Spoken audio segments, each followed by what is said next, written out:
yun yung unang significant. Yung kanyang conspiracy theory na may mga puwersa na talagang dinidiin siya dinidikit siya at dinidiin siya dito sa Pogo. No? Yung kanyang pag-represent dun sa isang legal na Pogo company ay nilagyan kagad ng mali siya. Yung itong bahay na idinidikit sa kanya ay pagbigay kagad ng mali siya. Parang yun yung isang yung tanong mo kanina, ano yung mga highlights nito? Yun yung una na may conspiracy sa bago kanya. tayo pumunta sa pangalawa, hindi ba natural yun? Kunwari, ni-raid yung hindi naman ni-raid, no? Pero pinantahan yung isang bahay, doon nahanap yung pinaghahanap nila in connection with the Pogo syndicates. Hindi ba normal na tanongin yun? Tsaka normally, madadawit ka. Kasi miski sa, di ba, ang claim niya kasi, he's not in possession of the house. Ang may-ari ng kumpanya kung saan siya ay isang nominal shareholder. Pero, balak niyang bilhin yung kumpanya. Yun palang it raises a lot of questions, di ba? Para nadikit yung bahay sa kumpanya, siya dun sa kumpanya, tapos yung umuupa sa kumpanya. Di ba? Kaya ako sinabing highlight dahil nakakatawa. Okay, sige. Parang, sino ba yung naglabi sa PAGCOR para sa isang Pogo company?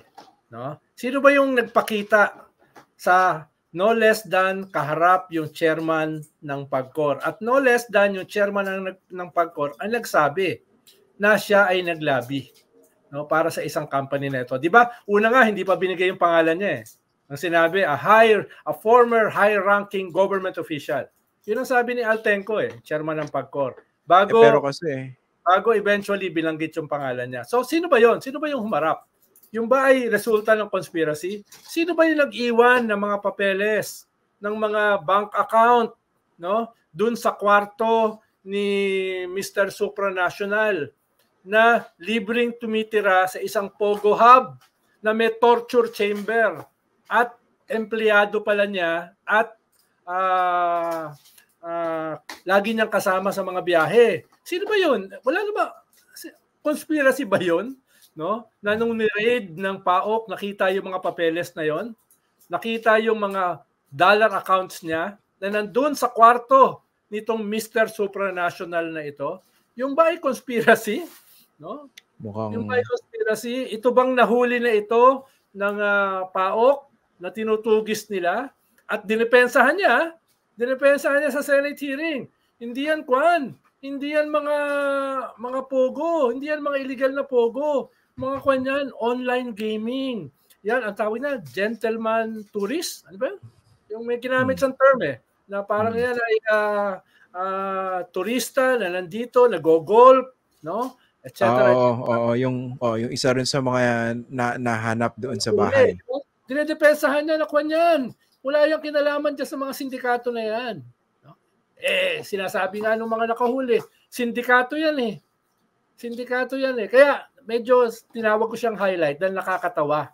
No? Sinubukan niyang i-couch in kung ano-ano mga legal layering. Iba yung tumira ako dyan, pero hindi ako in possession. No? At may company na ako ay kasama sa company. Yung asawa ko ay manager ng company. Pero pinapaupahan dito sa dalawang tao na ito na hindi naman sila Pogo. No? Tapos pero nga pala, gusto kong bilhin yung company na yan, no?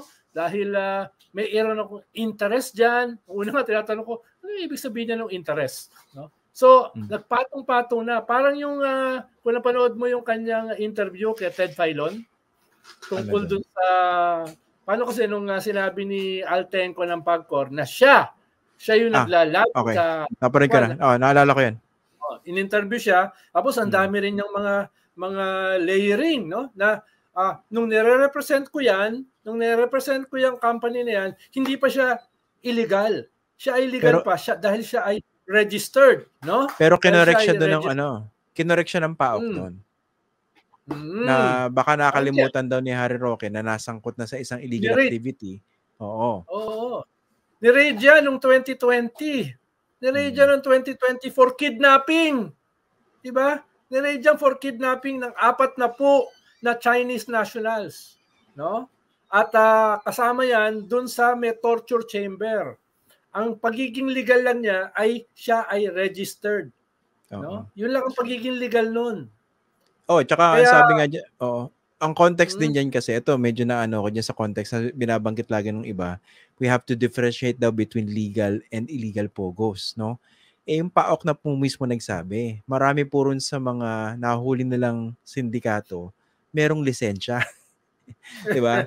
Ginagamit na legal cover yung yung lisensya to do illegal activities. Okay? Oo. Tapos yun nga, dinidistinguish niya yung Whirlwind Company at saka yung Lucky South 99 ba yun?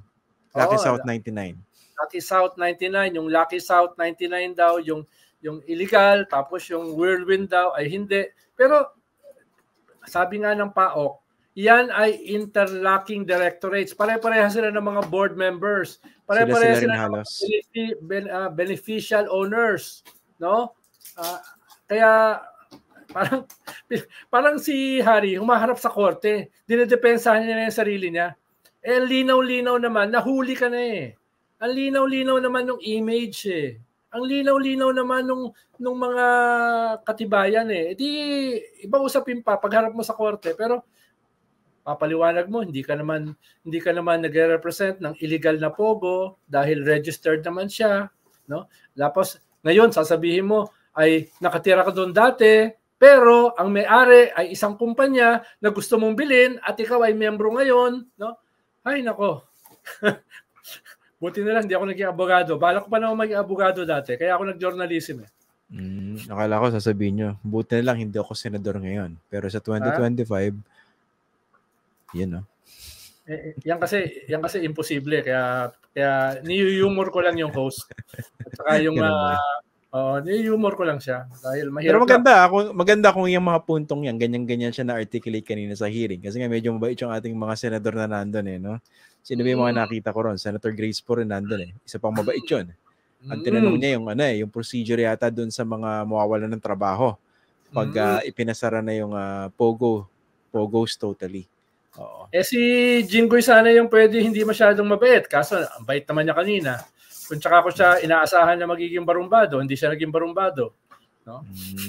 Depende yata. You have to push the right buttons. Oo. Pero yung ikalawa na binatong mo, yung mga highlights. Yung ikalawa naman, yung siyempre, yung pagharap ni Kwan. When Harry met Ari. No? Sino si Ari? AR? Si Mr. Supranational. Diba? Naalala mo yun, yung pelikula na yun? When Harry met Harry. Tagal na yun, sabi niya, talaga nandun siya, pero libre. Tinanong siya ni Senator Risa eh. No? Anong ginagawa mo ron? No? Babayad ka ba ng renta? Etc. Hindi, libre po. Pinakiusap po. Diba? Pinakiusap siya eh. No? Pinakiusap siya. No? Saan? Hindi abogado. Nung hindi illegal na pogo. Pinakiusap siya na doon muna tumira. Sa Porac. At fast forward, doon nahanap yung mga bank account, dollar bank account, no, ni Harry. Kaya nga, kanina may tinawagan akong abogado, dati sa DOJ, sabi ko sa kanya, halimbawa, yung SALN mo bago ka pumasok sa gobyerno, ganito kaliit. Tapos lumaki habang ikaw ay nasa gobyerno. Tapos pag alis mo ng gobyerno ay lalong lumaki.